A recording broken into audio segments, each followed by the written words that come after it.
से शहीदों को दुल्हा बनाती रहेगी, कभी चैन से तू सुलाएगी या फिर बिगुल क्रांति का ही बजाती रहेगी। रंगा खून या चल नहाया लहू से कई बार खेला है खून की होली, रचाया है हाथों में खून की मेहंदी, बता कब तलक तू रचाती रहेगी।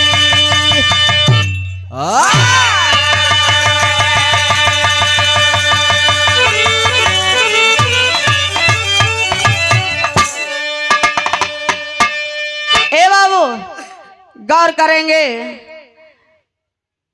कई बार खेला है खूनों की होली, रंगा खून या चल नहाया लहू से। अभी जैसे बताए कि कितने समाज को जगाते जगाते महान पुरुषों ने सो गए, चले गए, तो हमारा आपका दायित्व क्या बनता है कि दिखाए हुए उनके रास्ते पर चलना चाहिए।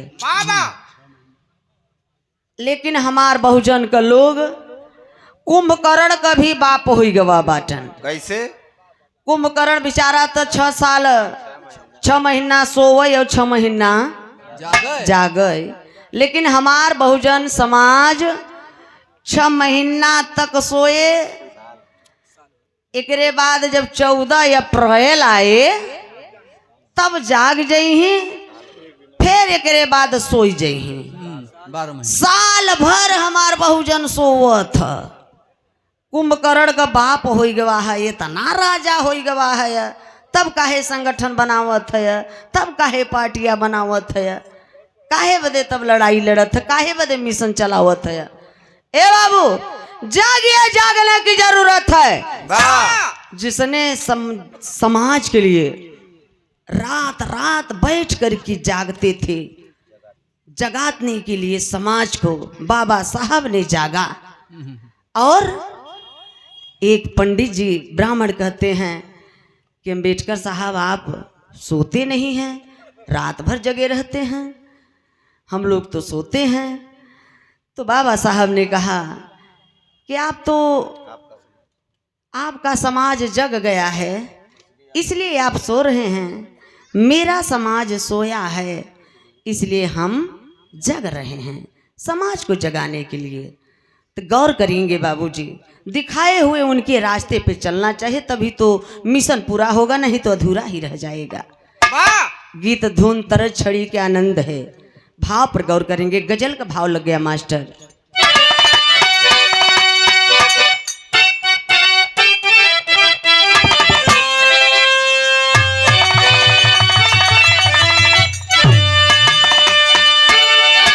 कोनो प्रेमी अपने प्रेमिका से कहत बा, ओकरे बोले बतियावे के सहूर तो बाना है।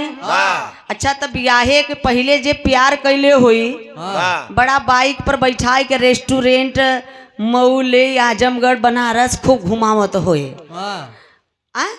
ओके खूब घुमावत होए प्रेमिका के। और जब वही प्रेमिका से बियाह हो जात बा, प्रेमिका जब दुल्हन बन के घरे में आवत बा, तो अपने पति से कहती बा कि कोहो पतिदेव शादी नहीं भई रही, तो करे पहले बाइक पर लेकर रोज घुमावत रहा रेस्टोरेंट में, लेकिन ये बतावा अब काहे नहीं घुमावत हमें। तो पति जवाब देता है, करे पगली, चुनाव के बाद कोई नेता गांव में आता है प्रचार करने के लिए? नहीं आता है ना। नहीं तो बताओ, शादी हो गया है तो हम तुमको घुमाए, तुम मेरी बीबी हो ना। यही बते तो प्रेमी प्रेमिकन के ब्याह बहुत कम टिकाऊ होत। पहले शुरुआत में तो हो कहीं देवी जी कहीं माई डियर डार्लिंग रे ना कहीं, अब ब्याह करे के बाद कहीं हरे लिया पानी रे अरे हाँ इधर आओ ना, जूता जूता मारब। तब वो मेहरारू के पसंद नहीं भाई, से तलाकी तलाका हो जात बा। तो बोला ही बतियावे प्रेमी सिखावत बा कैसे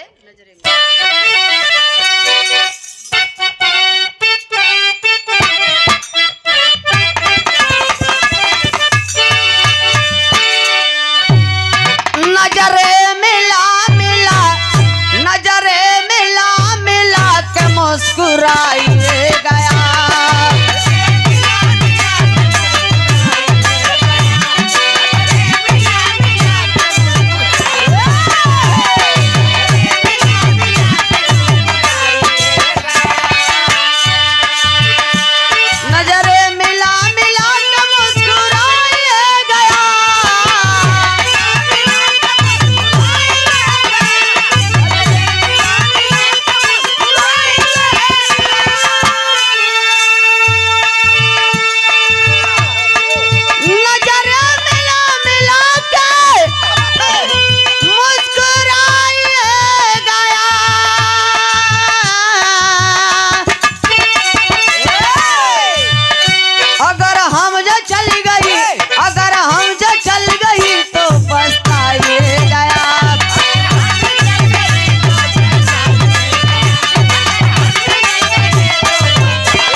बाबू इतने ना कवि जी बिरहा में भाव लिखे हैं। अरे मालिक ने हर इंसान को इंसान बनाया।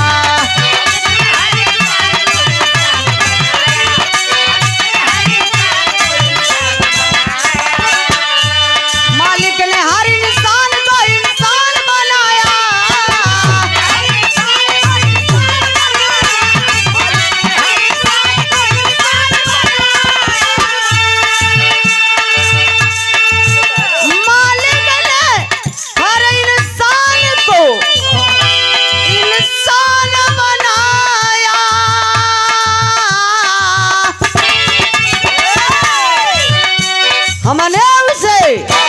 हमने उसे हिंदू व मुसलमान बनाया।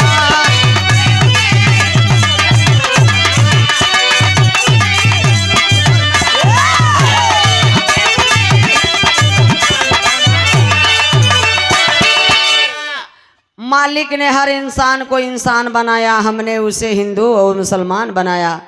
मालिक ने क्या बनाया? सिर्फ इंसान, स्त्री या पुरुष। लेकिन यहाँ इंसान ही नहीं, बेईमान था, मनवादियों ने हिंदू और मुसलमान बनाया। इसलिए मालिक एक हैं। तथागत गौतम बुद्ध जी कहते हैं इस ब्रह्मांड में ईश्वर कोई नहीं है। ईश्वर कोई नहीं है। ईश्वर कौन है? जो ये आवाज निकल रही है यही क्या है? ईश्वर। यही ईश्वर है। ए बाबू, हमने उसे हिंदू और मुसलमान बनाया। अखंड भारत देश महान। गौर करेंगे आखिरकार में बाबूजी, अखंड भारत के निर्माता बाहर चंद्रगुप्त मौर्य चक्रवर्ती राजा सम्राट चंद्रगुप्त मौर्य बाहर अशोक सम्राट बिंदुसार 10 राजा मौर्य वंश का 10वां राजा बाबूजी राजा ब्रदरथ मौर्य। अखंड भारत देश आज जैसे दिल्ली हम लोगों का क्या है? राजधानी। उसी प्रकार से अखंड भारत देश का हम लोगों का, ये पूर्वजों का ये बाबूजी राजधानी हुआ करता था। आज जो हम लोग जानते हैं पटना के नाम से, पटना का सर्वप्रथम नाम था मगध। फिर नाम क्या पड़ा? पाटलिपुत्र। फिर तीसरा नाम क्या पड़ा? पटना। पटना राजधानी हुआ करता था। राजा ब्रदरथ अपने शासन काल में, जैसे गांव के प्रधान जी हैं, अपने शासन काल में 5 साल में पता नहीं जो चाहेंगे वो कर सकते हैं गांव के लिए। उसी प्रकार राजा ब्रदरथ ब्रह्मदत्त ने अपने शासन काल में इन मनवादियों का, इन पंडित जी का, ब्राह्मणों का जितना जजमानी था उनका, जिनको जज मानते थे, जिनका पूजा पाठ करते थे, देव बहिनी, देव माई, देव काकी, देव भौजी, जजमानी उनका अपने शासन काल में राजा ब्रदरथ ने बंद करा दिया कि आज से इन मनवादियों का, बेईमानों का पूजा पाठ बंद करो, पूजा पाठ बंद करो। तब ये मनवादियों ने सोचा कि रे बाप रे बाप, इतना गरीबी रेखा के नीचे कर दिए इन बेईमानों। ये बेईमान राजा ब्रदरथ हम लोगों को गरीबी रेखा के नीचे कर दिया। ब्राह्मण लेबर मजदूरी करते थे, एकदम गरीबी रेखा के नीचे हो गए राजा ब्रदरथ के शासन काल में। तब ये मनवादियों ने, ब्राह्मणों ने बैठ करके आपस में षड्यंत्र रचना रचते हैं कि जब तक राजा ब्रदरथ मरेगा नहीं तब तक हम लोगों का शासन काल, राजपाट वापस आने वाला नहीं है।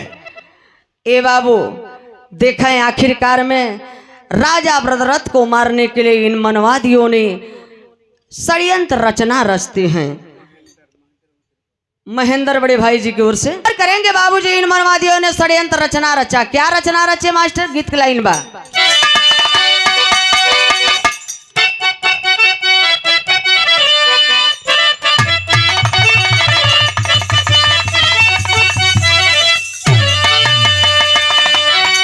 कोनो लड़का घरे में फरमाइश करत बा कि हमके दुल्हन कैसन चाहिए, कैसन हो? पहले तो माई बाबू के पसंद से बियाह हो जाए। अब तो घरे में लड़का डायरेक्ट बोल देता, ये बाबू हम फेस टू फेस देखब तब शादी करब, और तब तो हम रखब, नहीं तो तू देख के बियाह करब तो तोही लिया या रख। अच्छा, तो लड़का कैसन दुल्हन मांगत बा है कि हमके दुल्हन चाहिए, हमके दुल्हन चाहिए अंग्रेजी स्टाइल वाली ना।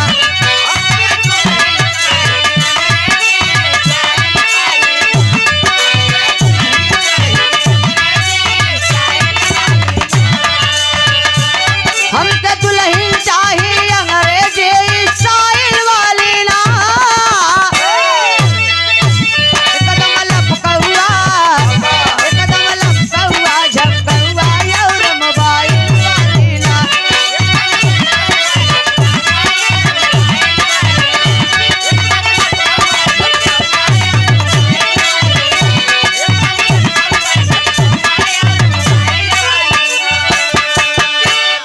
आज तमाम लोग तमाम तरह के अपन अपन आदमी सब व्यवस्था करत है कि हमार सरकार आवे, हमार शासन सत्ता आवे।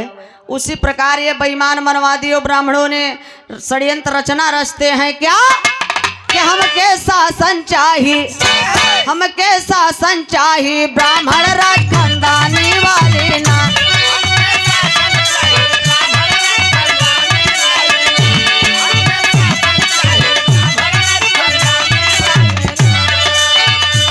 हमके शासन चाहिए ब्राह्मण राज खानदानी वाली ना।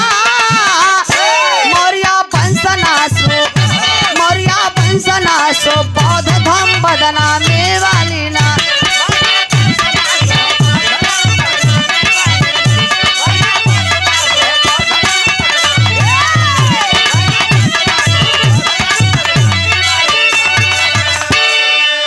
ए बाबू, जैसे मान्यवर कांसी राम जी रात रात घर में घुस घुस के चोरी चोरी अपने समाज को कैडर बताने का काम करते थे, अब उसी प्रकार ये ब्राह्मण बैठ करके बात कर रहे हैं। करे यार, ये राजा ब्रदरथ जब से मरी न तब से हमरन का शासन सत्ता वापस आवे वाला, और एके बदे कोनो रास्ता बतावा।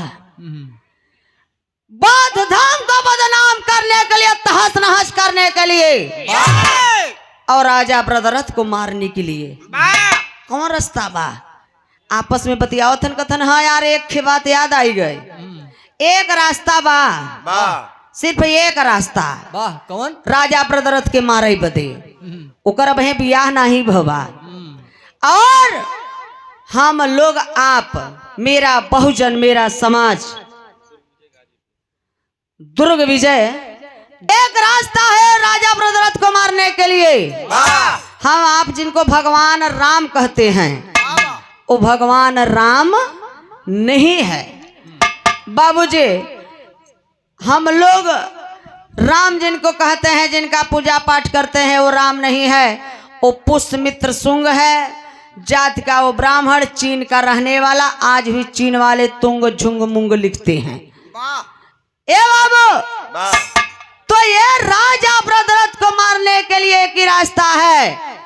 राजा ब्रदरथ का शादी तय कराए देहन पुष्यमित्र शुंग का बहिन बेला, चीन का रहे वाली बड़ी सुंदर बाहर बा। All the best, very beautiful handsome girl. मूल निवासी रहे वाला करिया के बा राजा, ऐसा ही लड़की कबो देखला न होई। यही रास्ता बा, यही मारी, ऐसे ही राजा मारे वाला नहीं बा। ए बाबू, अब देखे राजा ब्रदरथ की शादी पुष्यमित्र शुंग उर्फ राम से की बहन से शादी तय हो गया। बहन की नाम बेला है। बेला का शादी जब तय हो गया राजा ब्रदरथ से, तो चीन का माई बहिनी हरे सब बेला के समझावत है इनके, ये बेला तोहार ब्याह राजा से होत बा। जब ससुरे जाऊ न तो अपने राजा से कह कर अपने भाई पुष्यमित्र शुंग का कोनो न कोनो नौकरी लगवाए दिहू। काहे से बेचारा लेबराना करत बा, मजदूरी करत बा, कहियो भीखो मांगे लागत है, तो इसलिए अपने भाई को तू नौकरी लगवा दिया। सब लोग सब तैयारी करत बाटन, सब माई बहन सिखावत है बेला के। राजा ब्रदरथ इधर गए हैं चीन में बेला अपनी दुल्हन को लाने के लिए। अच्छा, तो पहले के बियाह कैसे हुई? तलवार पर तलवार चले, तब लड़ाई होए, जीते उ मेहरारू राखाई। और आजकल का होत बा है? अरे पूछा मत, मोबाइली से बियाह हो जात बा। ए भैया, अब राजा ब्रदरथ गए हैं अपन दुल्हन के लाने के लिए। कैसे चलल बाटन भैया?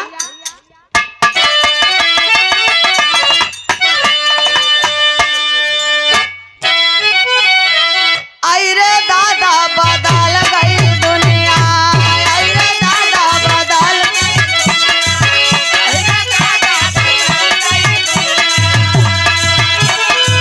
पहले गुड़ मिले अब मिले बुनिया, पहले गुड़ मिले अब मिले बुनिया, आई रे दादा बदल गई दुनिया।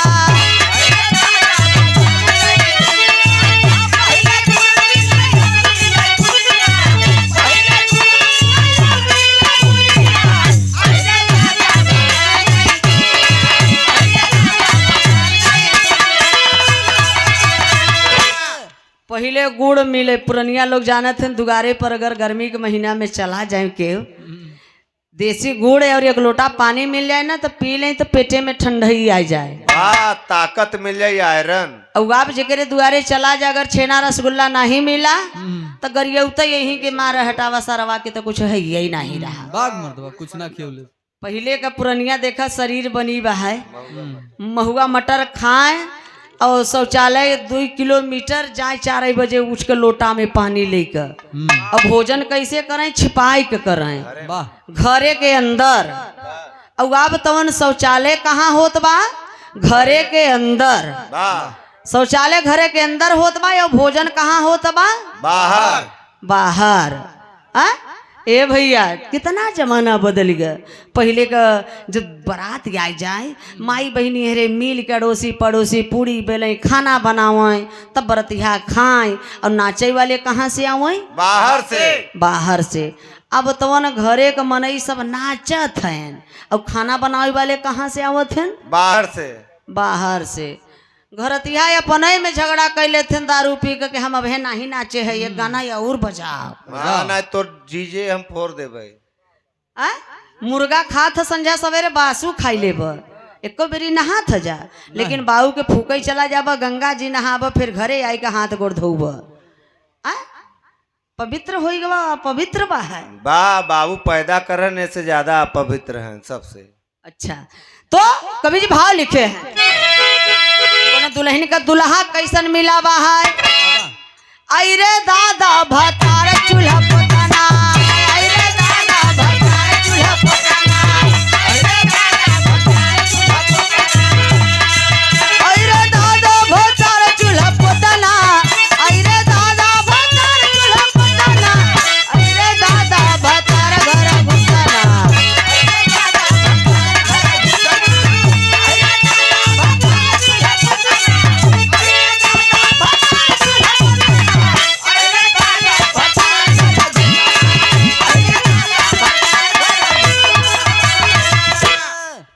कवि जी भाव लिखे राजा ब्रदरथ चलल बाटन अपन दुल्हन बेला के लिए आवे बदे चीन में। ए बाबू तो अयो राजा सोचेले अपने मनावा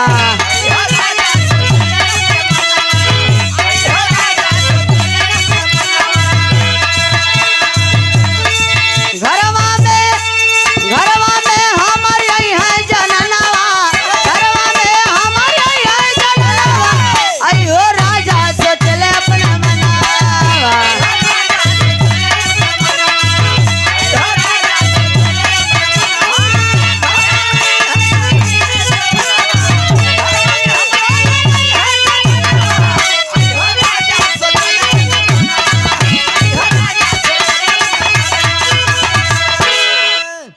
आप बिरहा जगत के बहुत ही सुंदर कलाकार गुड्डू रवि जी की ओर से 100 रुपये का पुरस्कार है। जय भीम जय भारत, नमो बुद्धाय।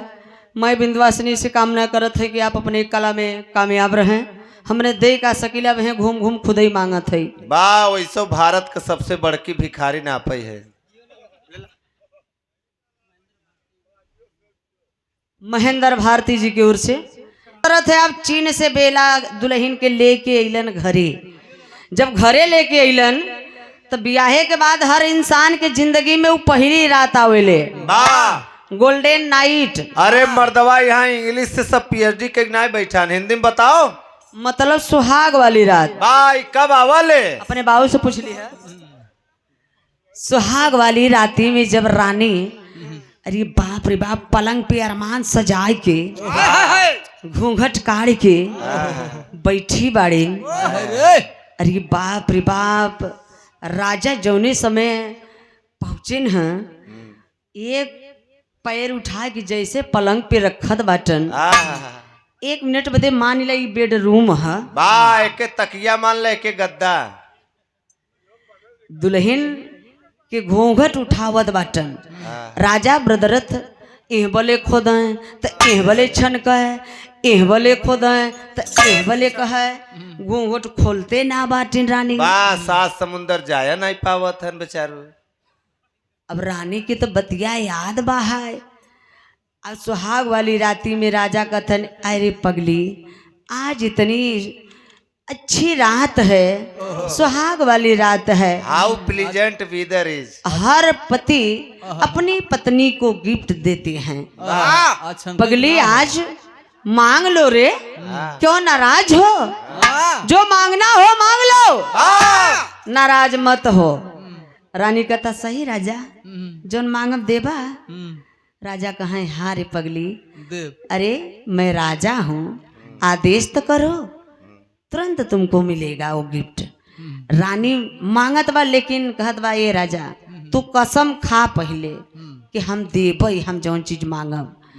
रानी कसम खियाई के मांगन मांगती बा सुहाग वाली राती में। का मांगती बा भैया?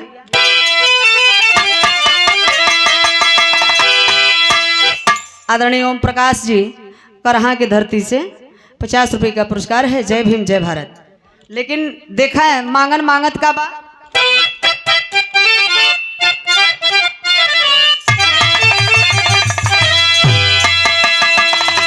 सैया पास तने आवना,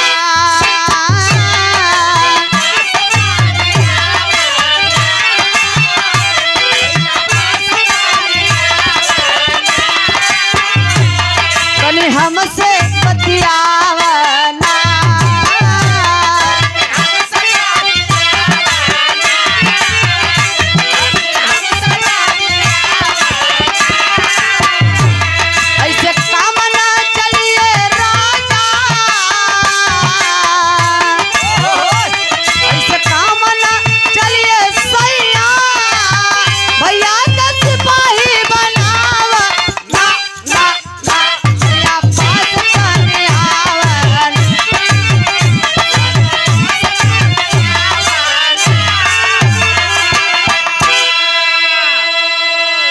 रानी कहता अच्छा आवा राजा, आवे आवा, तू कसम खा कि हम जौन मांगब तू देबा। राजा कहे हाँ कसम बा रानी, तू मांग ले। रानी कहता ए सैया सुना, हमार भाई पुष्यमित्र सुंग उर्फ राम, हमार भाई राम मजदूरी करत बा, लेबराना करत बा है।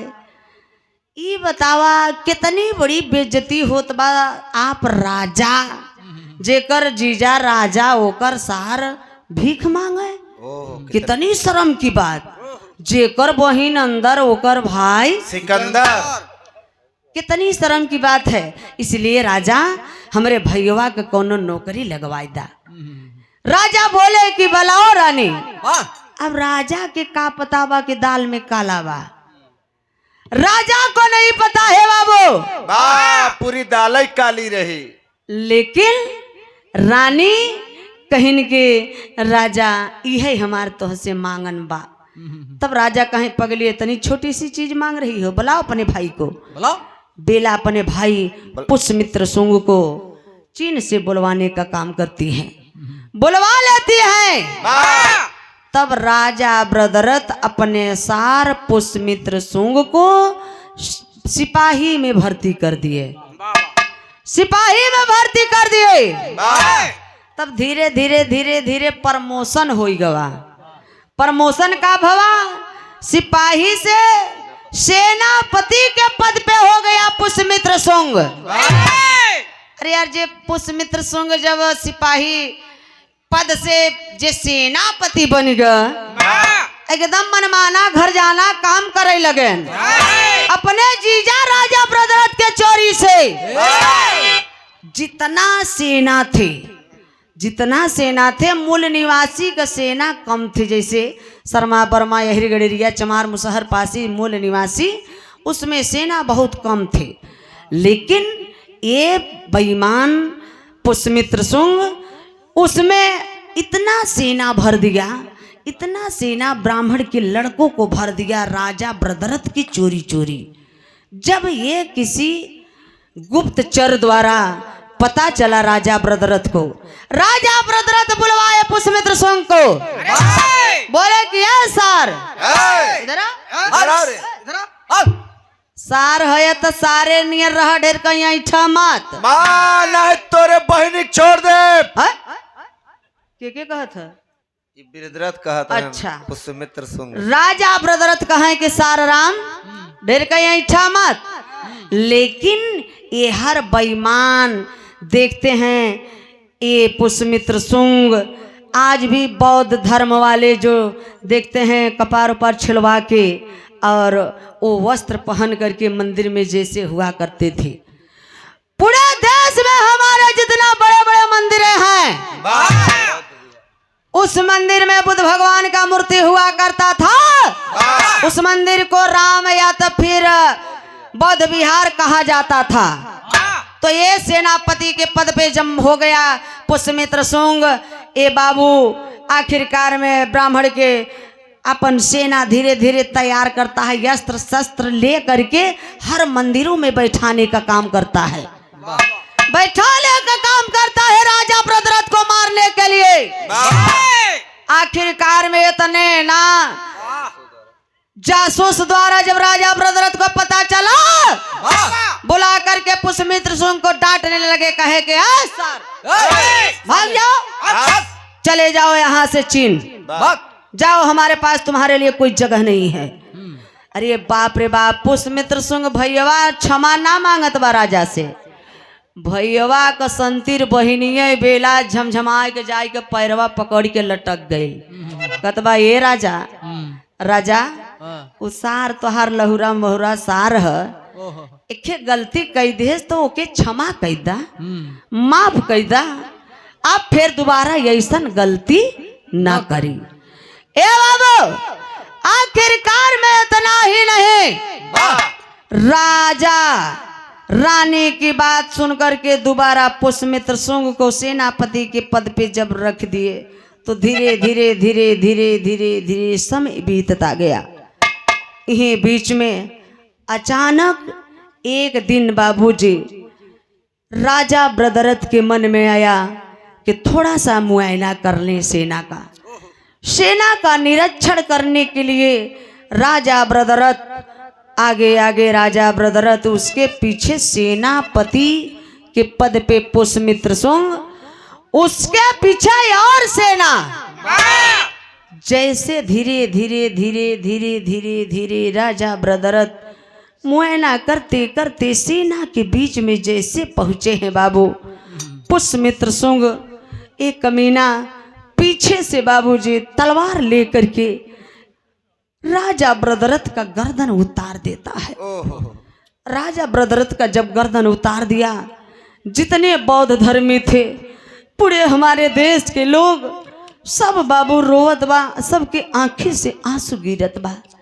जैसे अभी दीवाना जी बताए, वो कारगिल का जवान जब शहीद हो जाता है तो मेरे समाज के लोग ये नहीं जानते हैं, ये नहीं पूछते हैं कि किस जात का वो फौजी जवान था। सबके आंख से आंसू गिरने लगता है। राजा ब्रदरथ की जब हत्या हुई है सब रोवत बा, आंखें से आंसू गिरत बा बाबू। लेकिन कैसे मास्टर?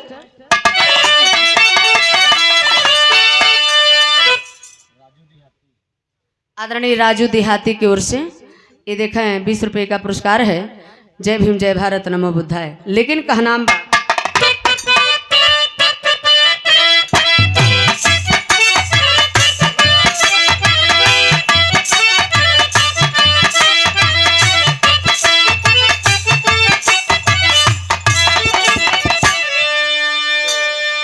ए बाबू सब रोवत बा, आंखी से आंसू गिरत बा है।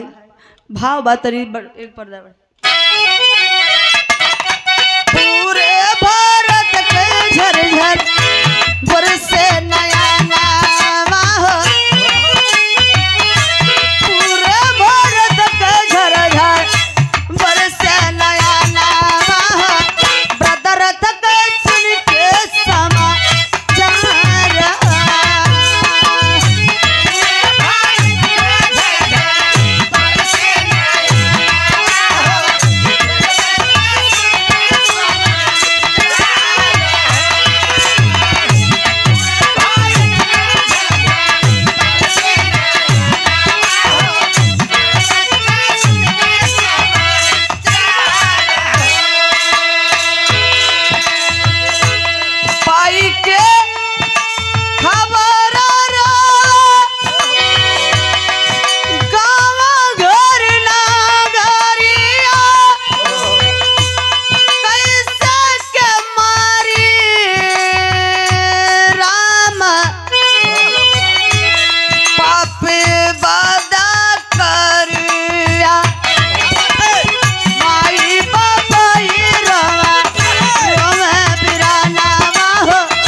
ए बाबू सब रोवत बा।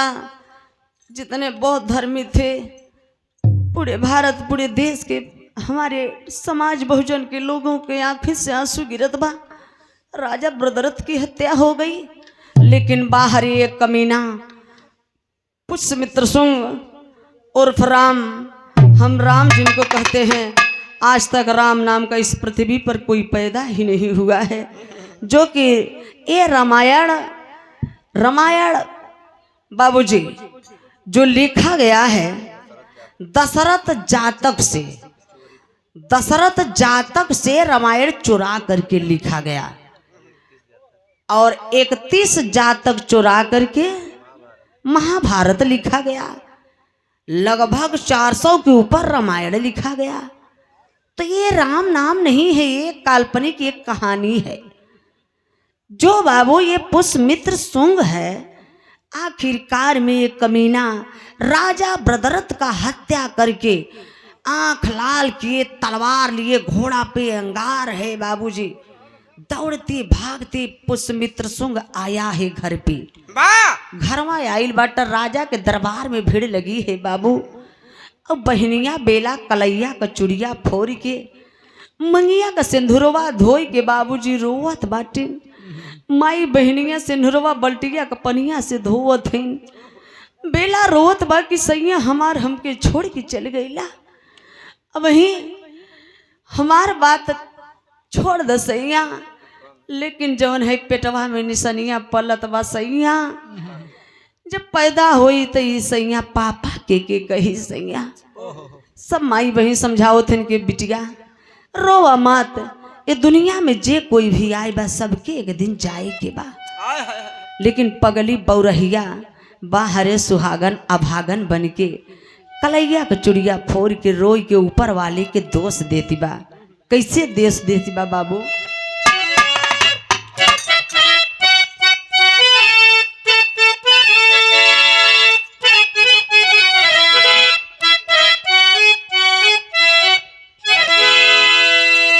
पाई के खबर दुलाए है पटक कपरवा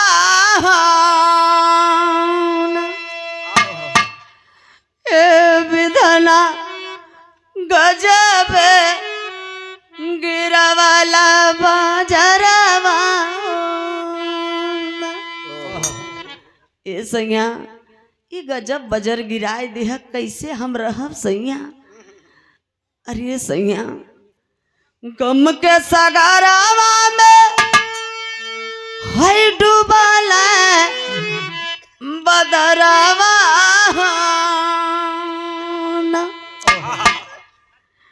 ए विधना डूबी गई मांग के सिंदूरवा।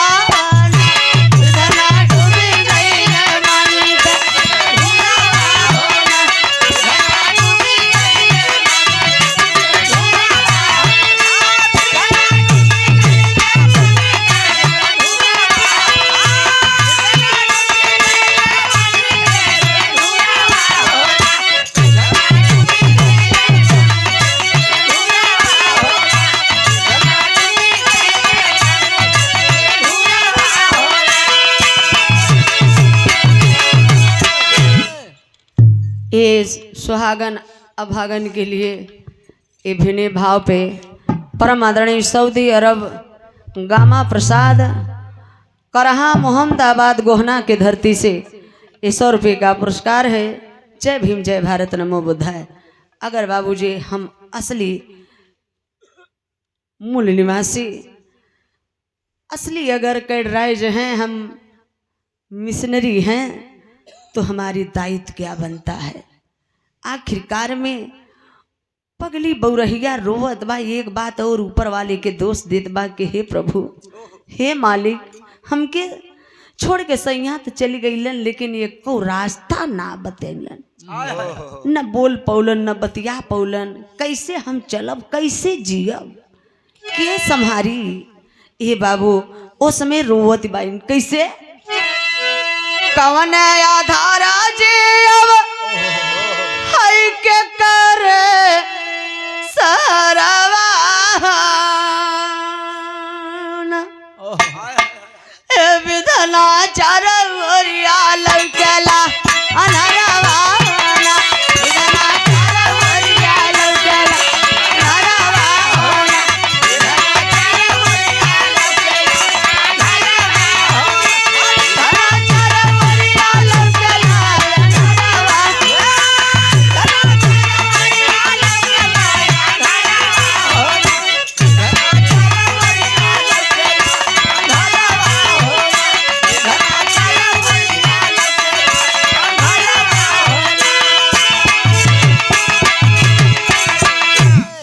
बाबू रोवत नहीं कि चारों ओर अनिहार लगत बस सही हम के करे सहारे जियब, कैसे जियब? ए बाबू रानी रोवत हैं, दुआरे पर भीड़ लगी बा, माई बहन लेके बैठी हैं, बेला के समझावत हैं। तब तक देखें पुष्यमित्र शुंग आंख लाल किए, क्रोध गुस्सा में तलवार लिए दौड़ते भागते राजा का हत्या करके जैसे ही दरवाजे पर पहुंचा है बाबूजी, बहनिया बेला देखलेस, सोचलेस कि भैया हमारे आए गेलन, भैया हमार हमारे सैया का खबर सुनलन है, हमारे भैया आए गेलन। ये बाबू इतने ना ये बिटिया ये बला अगर जब ससुरे से रूठल तो नैहरे के एक सहारा होला। भैया के देख कर रोवत हई, दौड़ी के जैसे बेला बहनिया भैया के पैरवा पकड़ी के रोवल चाहत बा, वैसे बाहर एक कमीना भाई पुष्यमित्र सुंग भाई कसाई बन गया, पैर से मार देता है। कुछ दूर पे और जा कर के बेला गिर जाती है बाबू। जब बेला गिर गई उठ करके फिर रोने लगी, भैया के टुकुर टुकुर ताकत बा। भैया ए भैया ई का करत हुआ भैया, हमके काहे बदे मारत है भैया, हम तोहार बहन है ना, तू हमार भाई है या, भाई बहनी के प्यार भुला गई भैया, काहे मारत हुआ। बहनिया के पता ना बा बाबूजी।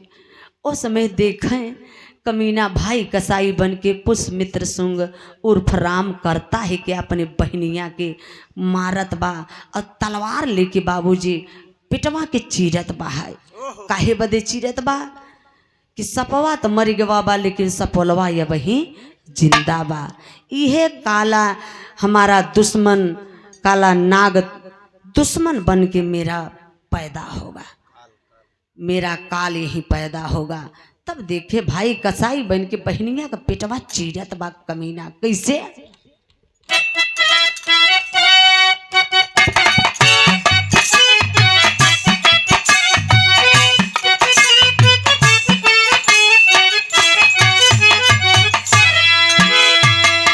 हाथ गोड़ बांधे पापी जबरी शरीरिया हो, जबरी शरीरिया हो, ऊपर से कोड़वन की मार जी।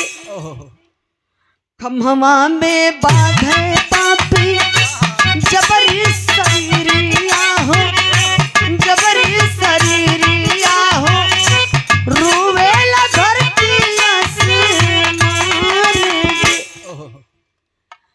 भलवा पे फेंके पापी,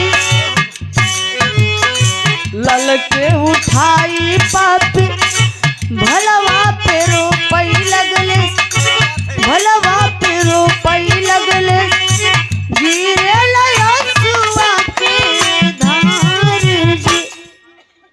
ये बाबू कमीना भैया, ये भैया 2 मिनट और है, बस 1 मिनट शांत रहिए। ये बाबू बहनिया रोवत बा, आखिर से आंसू गिरत बा, लेकिन निर्दयी थोड़ा सा भी दर्द नहीं बुझत। तलवार लेके बाबूजी बहनिया के मार के और पिटवा चीर के लाल के निकाल के, संजोग देखें पिटवा में बेटवा ही पलत रहा। 8वां 7वां महीना लगा बाबूजी लाल के निकाल करके ये कमीना पुष्यमित्र सुंग फेंक करके लाल को, शिशु को फेंक करके और भाला के नोक पे रोपता है।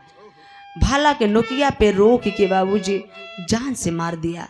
आखिरकार में राजा ब्रदरथ भी मर गए, रानी भी मर गई, और उनका जो बिया वंश औलाद खून था उनका लाल भी इस दुनिया छोड़ के चला गया। ये बाबू तब देखें इधर उत्तर पश्चिमी का राजा मिलिंग, उत्तर पश्चिमी का राजा मिलिंग बौद्ध धर्म के अनुयायी थे, और जितनी ही बाबूजी बौद्ध धर्मी थे उतना ही लोग उत्तर पश्चिमी से दल बल के साथ राजा मिलिंग, राजा ब्रदरथ का हत्या की खबर सुनते ही ये बाबू पटना पे चढ़ाई कर दिए वो पुष्यमित्र सुंग राम को मारने के लिए।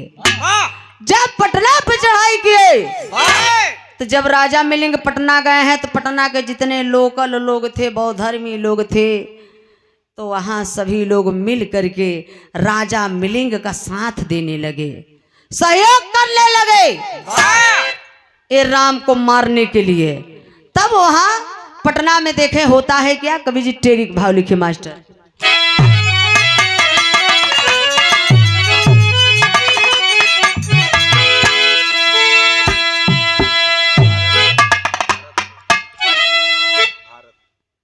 हाय मोरे राम, मोरे राम,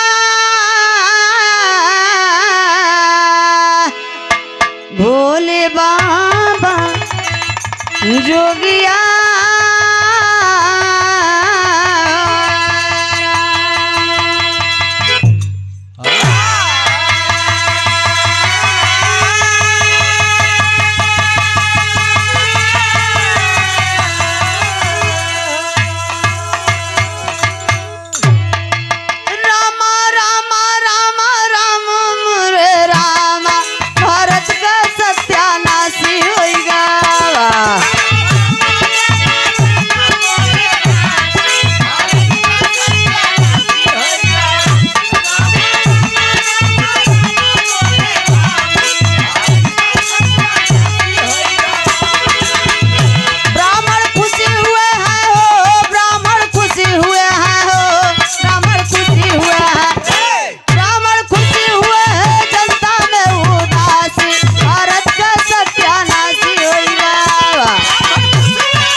ए बाबू, ब्राह्मण खुशी हुए हैं, जनता में उदासी, भारत का सत्यानाशी हो गया।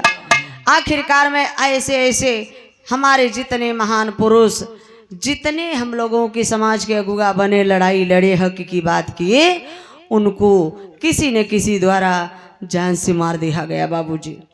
इतना ही नहीं, जब राजा ब्रदरथ की हत्या की खबर सुने, पटना के लोग भी साथ देने लगे। जब राजा मिलेंगे को तो एक कमीना पुष्यमित्र शुंग उर्फ राम को पटना से मार करके वहां से भगाने का काम करते हैं। तो राम भागते भागते कहाँ गया? मध्य प्रदेश में। मध्य प्रदेश कोई पोल कपोल खिस्सा कहानी नहीं है, इतिहास की बात है। मध्य प्रदेश उज्जैन में जा करके जैन धर्म में छिप करके ये राम रहने लगा। जब रहने लगा तो यार बौद्ध धर्म हमारा देश केवल भारत भरे में ना ये पाखंड होत बा है ये समय। और नहीं चले जाइए हर जगह देख लीजिए, जब हम सुधरेंगे तब जमाना सुधरेगा। क्योंकि बाबूजी भाव पर गौर करेंगे। अब वहाँ जब जैन धर्म में छिप कर रहने लगा ये राम, तो वहाँ के लोग भी जान गए। वहाँ के लोग भी जब धीरे धीरे जानकारी हो गया कि ये राम यही कमीना छिप करके रह रहा है, तो मध्य प्रदेश से भी भगाने का काम करते हैं। अब वहां से भागते भागते वही रास्ता पकड़ के दौड़ते दौड़ते भागते कहाँ गया है? साकेत। साकेत कहाँ है? कवि जी आल्हा में भाव लिखे हैं मास्टर। अरे साकेत नगरिया का अयोध्या नाम रखले से बाबू,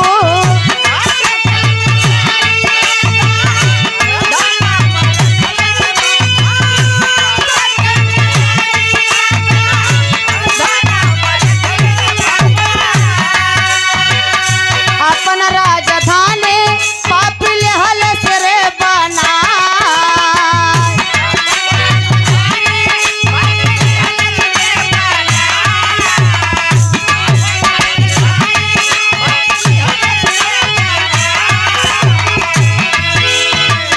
अयोध्या से राज चलावे लगनी हृदय बाबू,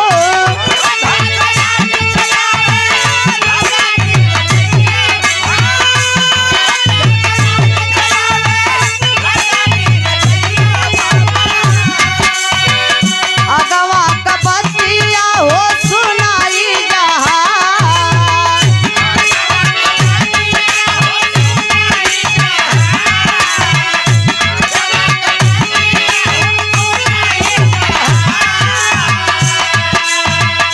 बौद्ध भिक्षु का सरजे काट के निहाई भैया,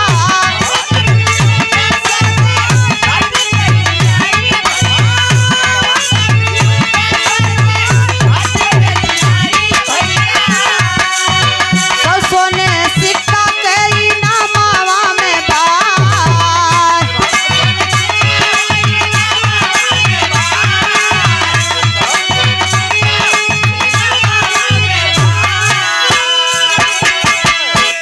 ए बाबू, ये पुष्यमित्र शुंग राम जब भागते भागते गया है साकेत, आज जो अयोध्या फैजाबाद के नाम से जाने जाते हैं। अयोध्या का पुराना नाम था बाबूजी साकेत। साकेत नाम हटा करके अयोध्या नाम रख दिया। और ये पुष्यमित्र शुंग वही राजा बन के राज चलाने लगा। अब भैया जब राजा जे बनी गवा, राज चलावे लगा अपने मन का। जैसे मुख्यमंत्री जी के देख ले, कई जिला का नाम बदल गवा, बदल दे हैं। इलाहाबाद के प्रयागराज हो गए, मुगल सराय के पंडित दीनदयाल उपाध्याय। वैसे ये राम अपने मन का सब लिख रहा है और ढिंढोरा डिगडुइया पिटवा दिया कि जितने हमारे देश में बौद्ध भिक्षु हैं। क्योंकि इस राम पुष्यमित्र शुंग को सिर्फ बौद्ध धर्म को तहस नहस बर्बाद करने के लिए षड्यंत्र रचना रचा गया और राजा ब्रदरथ को मारने के लिए। ए बाबू, इतना ही नहीं, राजा बन करके जब राज चलाने लगा था ये राम ढिंढोरा पिटवा दिया कि एक बौद्ध भिक्षु का जो सर काट के देश से हमारे वाह इस देश से जो बौद्ध भिक्षु का सर काट के मेरे पास लाएगा उसको 100 सोने का सिक्का इनाम दिया जाएगा। अरे बाप रे बाप, तब क्यों चिन्ह था का लालच ऐसा चीज होत। ब्राह्मण तो और भैया देखा लालची तो सब होता, लेकिन ब्राह्मण इसके ज्यादा होती। लेकिन मूल निवासिन के खोजे, मूल निवासिन के बौद्ध धर्म वालन के लगे खोजने। जब खोजे लागे तो जे एक बौद्ध भिक्षु का सर पावे ओकर काट के सर काट के बौद्ध भिक्षु का ले आवे, राम के दिखाए के 100 सोने का सिक्का इनाम लेकर घरे चला जाए। इसी प्रकार से सब लोग करने लगे। तब जे चलाक रहे दिमाग थोड़ा सा लगाई दे करे का कि सर जाए दिखाए के 100 सोने का सिक्का ले आवे तो उस सर मुड़िया फेंके न, ओके रखे रहे। सवेरमा फिर रच के खुनवा एहर ओहर कई का ई पता चले के ताजा हवे, फिर ले जाए राम के दिखाए के 100 सोने का सिक्का इनाम लेकर चला आवे। तो ये जासूस द्वारा किसी तरह से पता चल गया ये राम को। जब राम को पता चल गया तो ये चालाकी कर दिया। चालाकी का किया कि घाघरा नदी के किनारे पत्थर रखवा दिया। जो भी एक बौद्ध भिक्षु का सर काट के राम के पास ले जाता था 100 सोने का सिक्का ये इनाम देता था, और उसी के सामने अपने सामने तुरंत उसी समय बौद्ध भिक्षु का सर उसी से उसी पत्थर पे पटकवा करके घाघरा नदी में फेंकवा देता था। तो अपने देश से इतने बौद्ध भिक्षुओं का सर, इतना सर और खून घाघरा नदी में फेंकवाया कि वो घाघरा नदी सर और खून से पट गया। तो उस घाघरा नदी का नाम पड़ गया सरजू नदी। सर से जो युक्त वो सरजू नाम पड़ गया। इतने ना और मनमाना घर जाना ये राम लिख रहा है।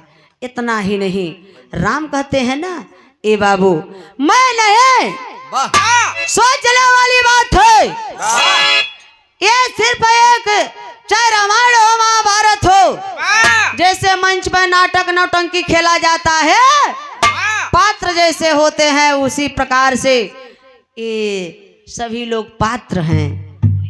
क्या है? पात्र। जैसे राम लक्ष्मण सीता, हिंदू धर्म में लिखा बा कि राम सीता, राम का काहिन मेहरारू। और बौद्ध धर्म में क्या लिखा है? दशरथ जातक में क्या लिखा है कि सीता राम की बहन है। और राजा दशरथ बनारस काशी के राजा हुआ करते थे। लेकिन आज का कहते भैया भगवान राम अयोध्या में जन्म ली हैं।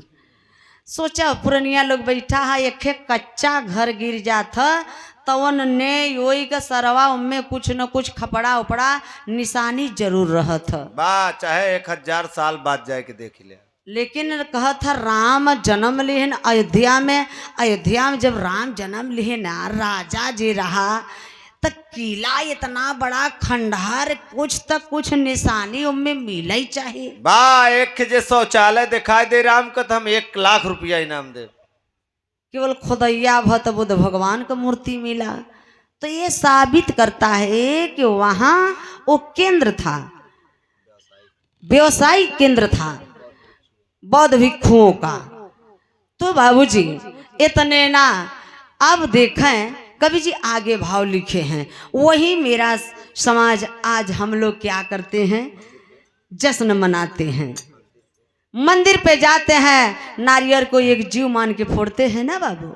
नारियल के बार रहत, 2 आँख रहत, नेकुरा रहत, पानी रहत, नारियल के जिंदा रखे बदे। जैसे इंसान के अंदर खून बा वैसे वो नारियल के जियावे बदे पानी बा। तो नारियल को जीव मानते हैं, जीव मानकर के नारियल को फोड़ते हैं। तो ये हमें आपको नारियल तो मंदिर में नहीं फोड़ना चाहिए, क्योंकि वो हम लोगों के इतिहास बताता है कि हम लोगों के पूर्वजों का वो सर है। इसलिए हमें आपको नारियल नहीं फोड़ना चाहिए। अरे बाबू, लेकिन आज वो बेईमान कन्वर्ट कर दिए, मनवा दिए ब्राह्मणों ने बाबा साहब कहते हैं कहे मूल निवासियों भारतवासियों, हमें आपको त्योहार नहीं मनाना चाहिए, त्योहार नहीं मनाना चाहिए। सोझे कहत बा के तोर हार, तेव माने तुम्हारी, हार माने पराजय। अय मूल निवासियों भारतवासियों, यह बहुजन के लोगों, जब जब तुम्हारे राजा की हत्या हुई है, जिस जिस दिन राजपाट सब कुछ छीन लिया गया है, जिस दिन बर्बाद कर दिया गया है मूल निवासियों के राजाओं को, उस दिन इन ब्राह्मणों द्वारा बनाया गया त्योहार है। इसलिए हमें आपको त्योहार नहीं मनाना चाहिए। सोझाई कहत बा कि त्योहार उही जाए के भैया दशहरा त्योहार बेईमान बनाए, जौन के अशोक विजयदशमी मनाया जाता था। अशोक सम्राट जो बौद्ध धर्म स्वीकार किए, अशोक विजयदशमी मनाया जाता था, लेकिन इन मादियों ब्राह्मणों ने कन्वर्ट कर दिया। आज क्या त्योहार मनवा रहे हैं हम लोगों को? दशहरा। दशहरा सोझे कदवा के 10 जने हारेन, मौर्य वंश का 10 राजा हारेन, तब वो दशहरा त्योहार बना। तब वही रावण के दिखावा गवाबा दशानंद, 10 शीश। दशानंद रावण बेचारा हर साल मरत, हर साल पैदा होत। दशानंद हर साल जलावा जाथिन रावण के। रावण जैसा विद्वान के बा, केकर बहन बिटिया देखे रहा बेचारा रावण। ए बाबू, वाल्मीकि रावण के जमाने के थे। वो देखे थे कि सुशील सज्जन, एक मूड़ी, 2 हाथ 2 पैर, अच्छा थे, विद्वान थे पंडित रावण। वाल्मीकि जी लिखे, लेकिन 15वीं शताब्दी में तुलसी क्या लिखे? 10 शीश 20 भुजा। 10 शीश 20 भुजा।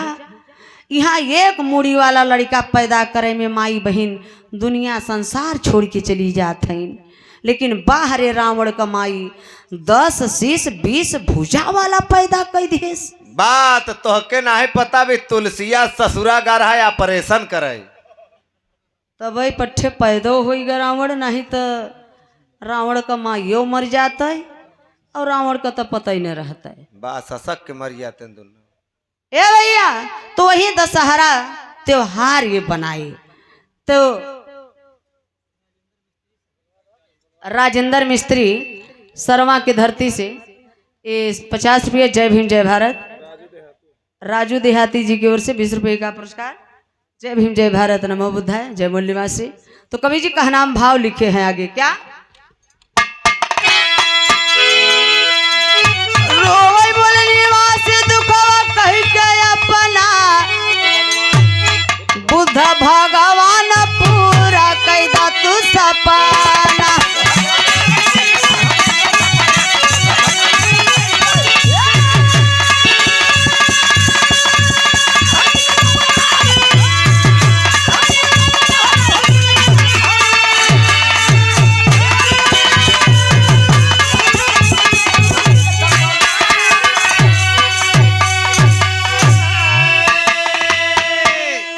ए बाबू, तो ये रहा इतिहास।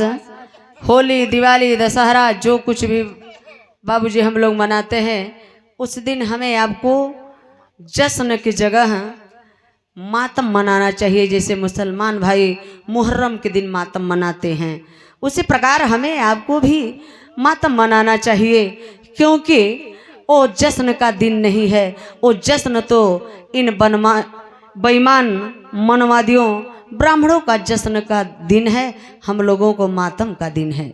लेकिन ठीक उल्टा हम लोग काम कर रहे हैं। इसलिए थोड़ा थोड़ा अपने अपने अंदर जो कमियां हैं उसको दूर करें, तब मिशन जा कर के पूरा होगा सपना, और नहीं तो बाबूजी अधूरा ही रह जाएगा। तो हम लोगों का जिंदगी जीना धिक्कार है। तो कवि जी आखिरी भाव लिखे हैं,